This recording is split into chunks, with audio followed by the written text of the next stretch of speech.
very entertaining. I especially love watching single people when they meet someone. You like that? You like to watch them? They glow. What's different about you? There's something going on in your life.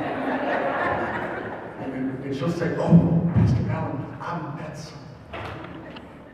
I think he might be. You've had that same conversation.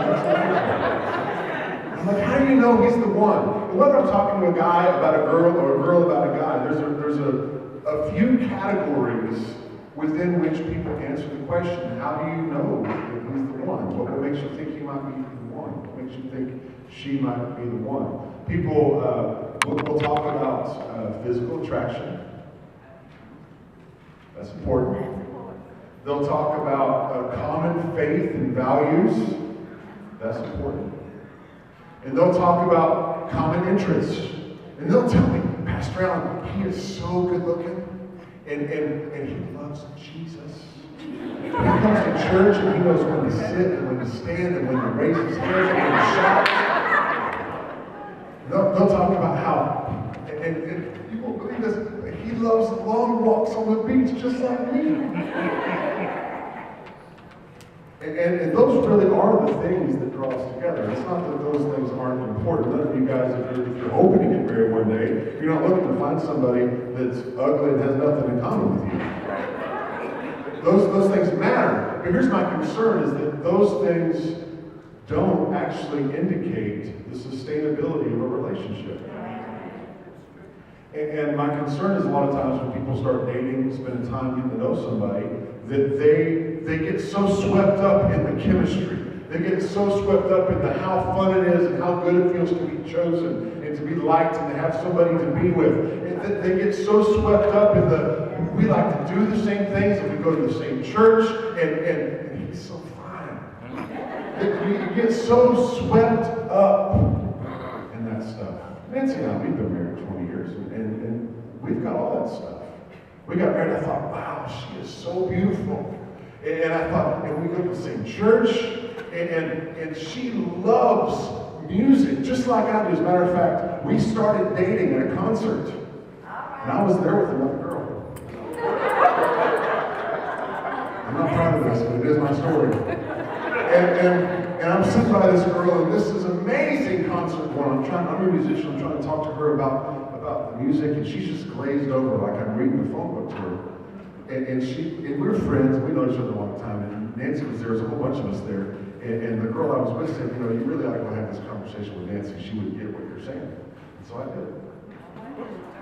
We've been married 20 years now. So initially, it was a big deal that we had common interests. But as soon as we had babies, that didn't matter. We just wanted to sleep. So a lot of times the stuff, she thought I was handsome, and I think she still does, but I look very different now than I did then.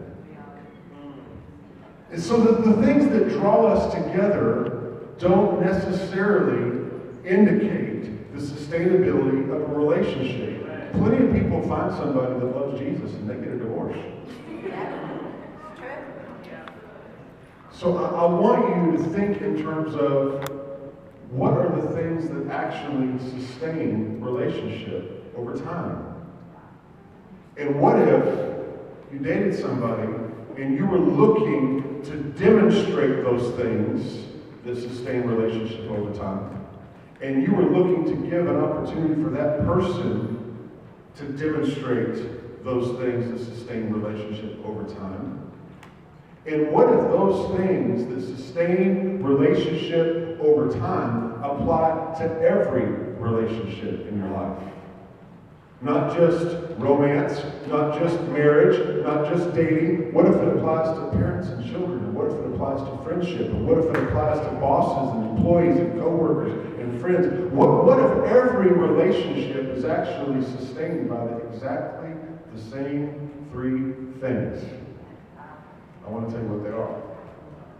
The first one is this.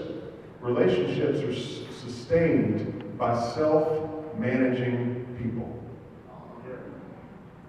As opposed to people who need someone else to manage them.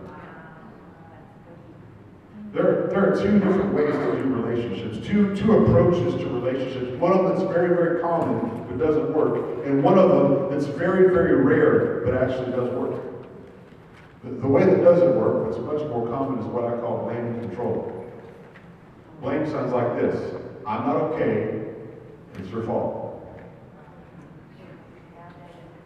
Pastor Ray painted that down. I love that. I'm not okay, and it's your fault. That's blame. Everybody else gets to determine how I'm doing. I'm not powerful over my own life. You are. I'm not managing myself. You get to do that. That's your job. Blame. I'm not okay, and it's your fault. In real life, it sounds like this: she makes me so mad.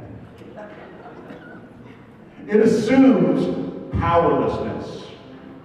At the root of blame, I'm not okay and it's your fault, is the assumption that I am powerless over my life. I don't have any power over me. I don't get to manage my honor. I don't get to manage my joy. I don't get to manage my peace. I don't get to manage my love. If I don't have those things, it's because of a decision that you made. Some deficiency in what you're bringing to the relationship. I'm not happy. How many of you are hoping one day to find a spouse?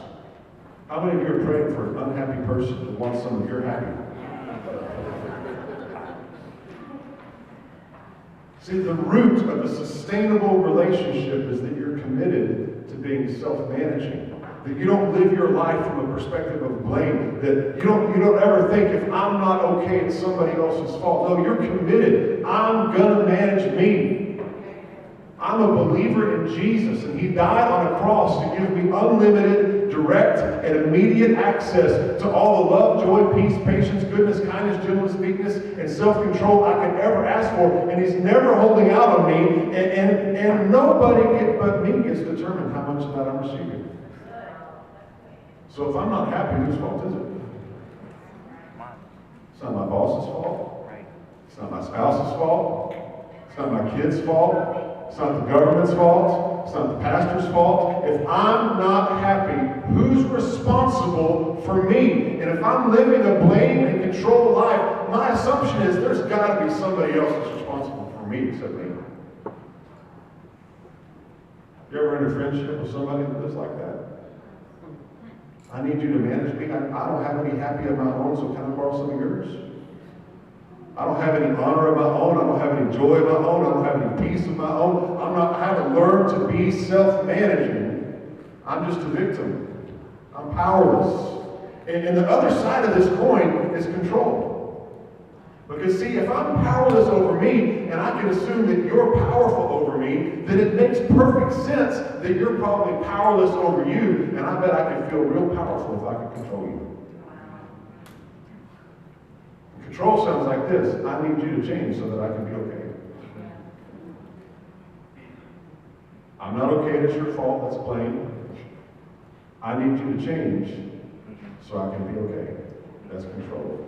And there's all kinds of passive ways that we control, and there's all kinds of aggressive ways that we control, but we all know how to punish people into the little box that we expect them to fill. And ultimately, what we're doing in a blame and control approach to relationship is that we're looking for someone else to be our source. Maybe I'll feel like a man if I can find a woman that makes me feel like a man. Right? But you go into a relationship hoping to find a woman that can give you manhood. And I've got news for you. She doesn't have any to give you. Wow. And from a blame and control approach to relationships, you're going into the relationship to get. I need you to be my source. I need you to manage me. I need you to meet my needs because I'm needy. And I'm bringing my neediness to this relationship. I'm bringing my weakness to this relationship. I'm bringing my pathetic into this relationship. Hoping you can help me. And if you're foolish enough to enter into a relationship with me, you will at some point discover that you cannot fill that void. If we get married 3-4 years in, maybe 3-4 months in, I may be thinking, well, this person isn't meeting my needs. God, did I marry the wrong person? I wonder if I missed it and somebody else was God's will for my life. Maybe God picked somebody else for me to bring my unhappy to, and I missed it. Wow. And that's how people live, isn't it? Parent their children that way. Don't punish your kids because it's, what they need. You punish your kids because you're embarrassed for them to act that way in public. I need you to change so that I can be okay. Right? And so people live their life in a blame and control model, but there's a different way to live. It's called power and love. And this is where I commit to managing me. I'm going to manage my happy. I'm going to manage my peace. I'm going to manage my joy. I'm going to manage my honor. I'm going to manage who I am, how I react, how I respond, the decisions that I make, the consequences of those decisions. I'm going to even manage my pain. I'm going to manage me. That's the foundation of any sustainable relationship. The reason that relationships don't work is because you've got people, one or the other or both, who are looking to the other person to manage them instead of being committed to manage themselves. They're bringing weakness to the relationship and some strength. They're hoping to find the identity in the relationship rather than bringing who they are to the relationship. You ever have a boss? Blame and control. He's not okay. It's your fault. You ever have a parent that treats you that way? It's not just romance. It's every relationship. If it's going to be sustained and it's going to be healthy, it's got to have a basis. Self-management. Now, that's a foundation. There's two pillars that sit on that. Honor and vulnerability.